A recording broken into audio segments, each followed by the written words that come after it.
Un hombre de negocios. Dedicatoria al señor Barón James de Rothschild, banquero y embajador austríaco en Francia.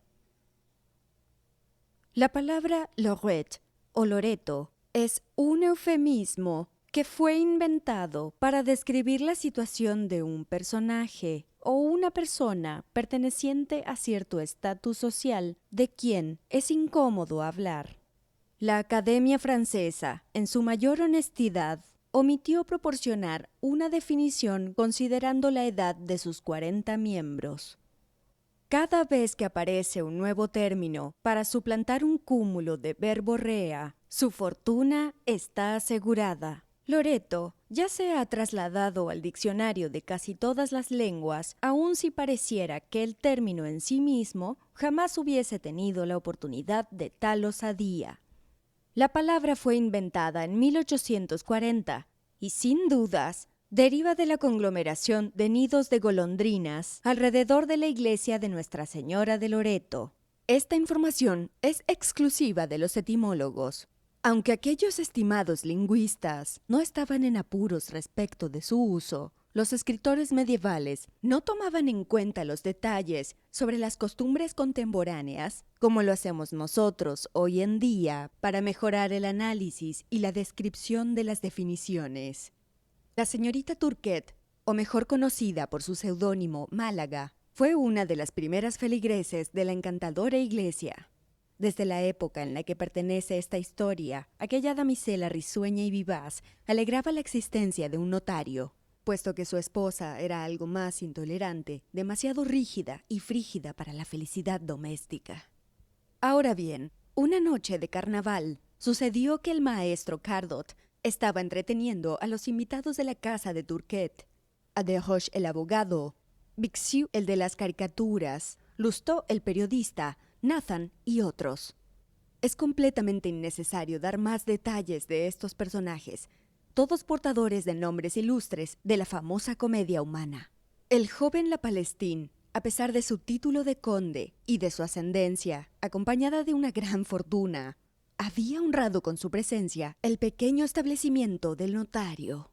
A la hora de cenar en una casa con tales características, uno no se espera encontrar la típica panceta patriarcal, un cerdo demacrado y toda la ensalada doméstica de la vida familiar. Ni siquiera se intenta sostener una conversación hipócrita, como en esos salones de fiestas, decorados por comadres majestuosas. ¿Cuándo será el día en que el respeto sea encantador? ¿Cuando la mujer de alta estirpe se digna en mostrar menos hombros y más intuición o genialidad?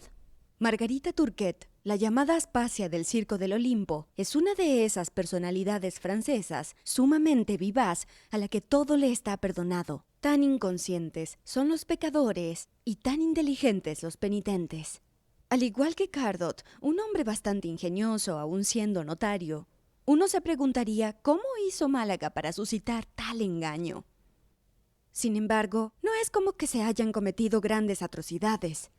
Desroches y Cardot eran buenos compañeros que ya habían alcanzado la vejez de la profesión, como para no sentirse a gusto con Bixiou, Lustau, Nathan y Le Palferin.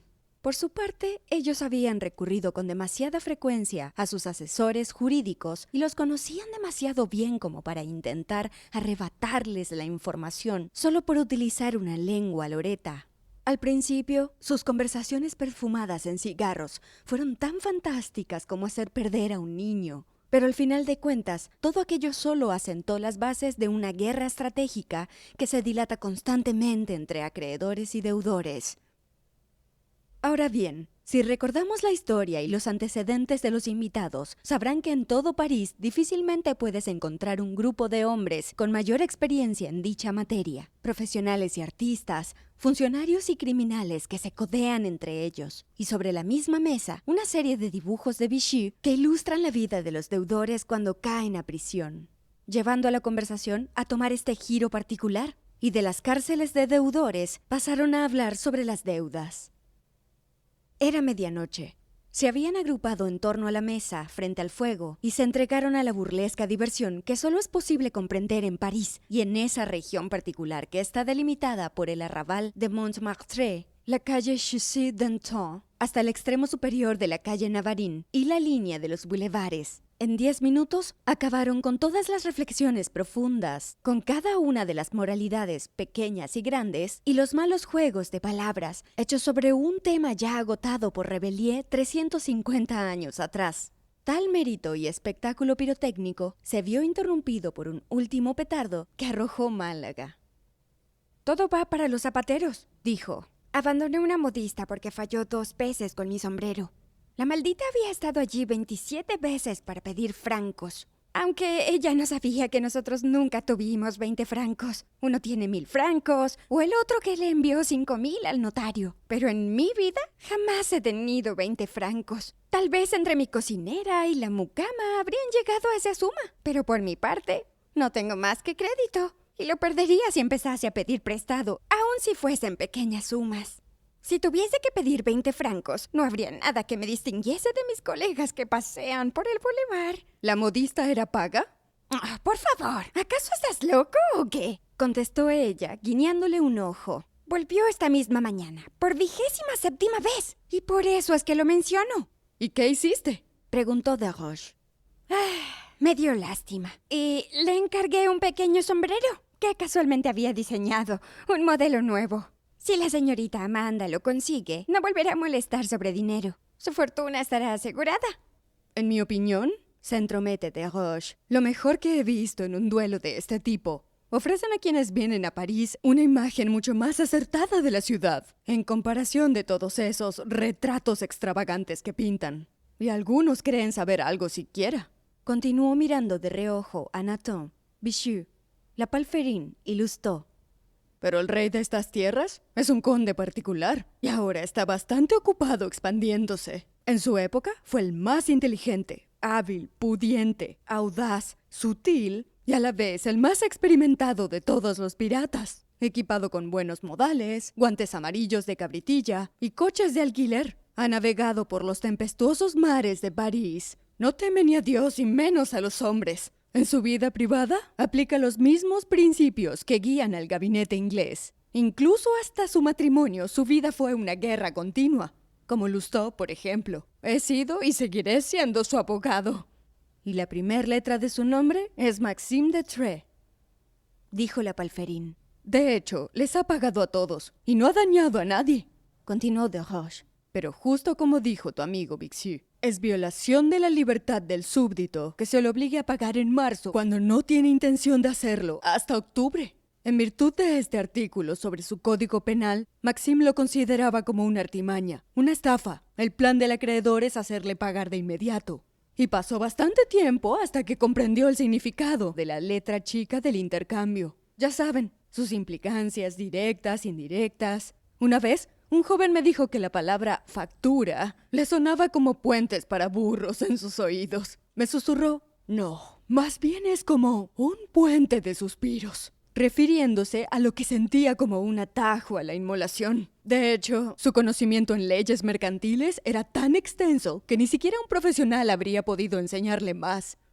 En esa época no tenía nada. Como ya saben, su carruaje y sus caballos fueron destrozados. Vivía en la casa de su ayudante. Y por cierto, sería un héroe para ella hasta el final del capítulo, incluso después de proponerle matrimonio. Pertenecía a 3 clubes y cenaba en cualquiera de ellos cuando no lo hacía afuera. Por regla general, rara vez lo encontrarían en su hogar. Una vez, interrumpe la Palferine, me dijo que mi único defecto era pretender que soy del barrio más popular de París. Bueno, sigue Desroches. Parecía un revolucionario, pero ahora es uno más del montón. ¿Han escuchado hablar más o menos de un tal Clapeyron? Tenía el cabello así, sollozaba Bixiou, alborotando sus mechones hasta que se pusieron de punta, dotado del mismo talento que poseía el pianista Chopin para imitar tan absurdas poses. Enalteciéndose, procedió a representar el personaje con una veracidad y similitud asombrosas. Menea su cabeza mientras habla. ¿Y alguna vez fue un viajero comercial? Ha hecho muchas cosas de su vida. Sí, nació para la aventura. En este preciso instante, mientras hablamos, está atravesando el océano rumbo a América, dice Desroches. Es la única oportunidad que tiene. No hay seguridad de que sea condenado así nada más como un fraudulento en quiebra en el próximo encuentro. Océano adentro, ríe Málaga.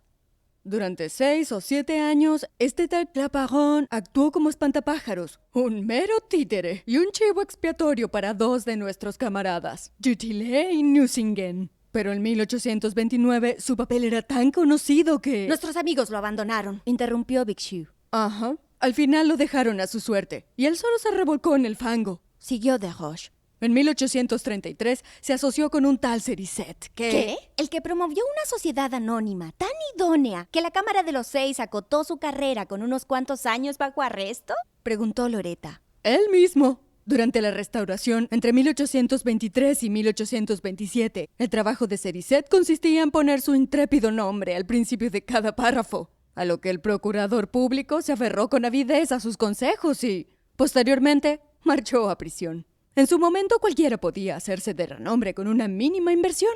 El Partido Liberal lo calificó entonces como el valiente Cerizet, y hacia 1828 había juntado tanto recelo que recibió su recompensa por ser un personaje de interés general. Pero ese título es una especie de corona cívica. La prensa se lo da a quienes lo merecen. Claro que Cerizet trató de apaciguar esas aguas turbias. Vino a París y con algo de ayuda por parte de la oposición, empezó su carrera como corredor y tuvo alguna que otra operación financiera, hasta cierto punto.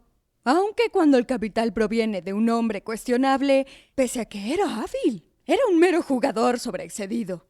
Y en consecuencia, para 1830, sus ganancias se hundieron junto con el naufragio del gobierno. Vaya, era él a quien llamábamos el sistema. Bromeó Bixiou. No hables así de nuestro pobre amigo, protestó Málaga. Testoni era un buen tipo. Ya se pueden imaginar qué clase de rol cumplía un hombre en quiebra de los 30, al que además le decían el corajudo Cerizet. Fue expulsado a un pequeño y modesto condado, desafortunadamente para él, pues una cosa es ser parte de la oposición. Cualquier misil es bueno para lanzar mientras esté en el aire, pero otra muy distinta es tener un cargo político.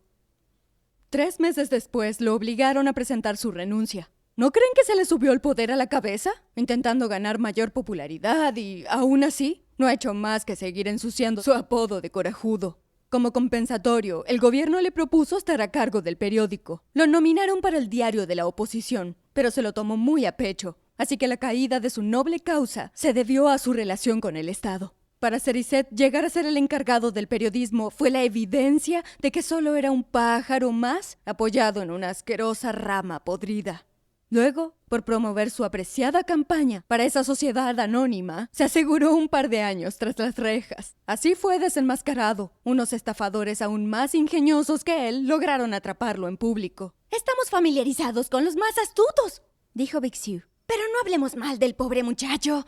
Lo embaucaron. Y Couture dejó que exprimieran sus ahorros. ¿Quién hubiera imaginado algo así de él? En todo caso, era un tipo de baja categoría, muy dañado por su desequilibrado libertinaje. Ahora bien, respecto del duelo que mencioné, nunca pasó que 2 de los peores comerciantes de la historia, con más bajos modales, se convirtieran en la mejor pareja de villanos. Nadie se los imaginaba siendo socios de un negocio aún más despreciable.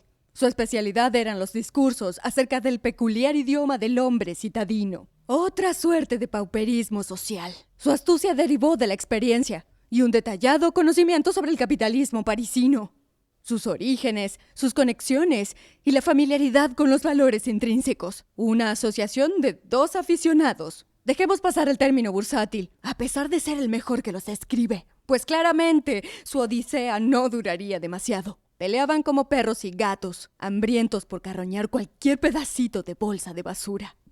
Sin embargo, las tempranas especulaciones sobre la firma entre Cerizet y Claparon fueron bien planeadas. Ambos bribones unieron fuerzas junto a Barbe, Chevoiset, Samanon y demás usureros de aquella impronta, atrayendo consigo, claro, deudas irremediables. En ese entonces, el sitio laboral de Claparon contaba de un entrepiso estrecho sobre la calle Chabonnier, 5 habitaciones por un alquiler de 700 francos como máximo, y cada socio dormía en un pequeño closet. tan cuidadoso y prudentemente cerrado que ni el jefe de la oficina podía ingresar. La estructura de las 3 habitaciones subsiguientes, una antesala, un salón de espera y una oficina privada, no habrían podido alcanzar el valor de 300 francos en una subasta de urgencia. Si han venido a París, ya saben cómo es. Sillas forradas con cabezas de caballos disecadas, un reloj de mala calidad entre un par de candelabros, que vive empañado, claro, bajo la pantalla de cristal. El pequeño espejo con un marco dorado sobre la repisa de la chimenea. Y en la rejilla, 1 o 2 palos de leña carbonizados que les habrían durado 2 inviernos más, como me dijo el jefe. En cuanto a la oficina, pueden adivinar cómo era. Más archivos que cartas comerciales, unos casilleros comunes para cada socio, un escritorio cilíndrico tan vacío como la caja registradora y en medio de la habitación un par de sillones a cada lado.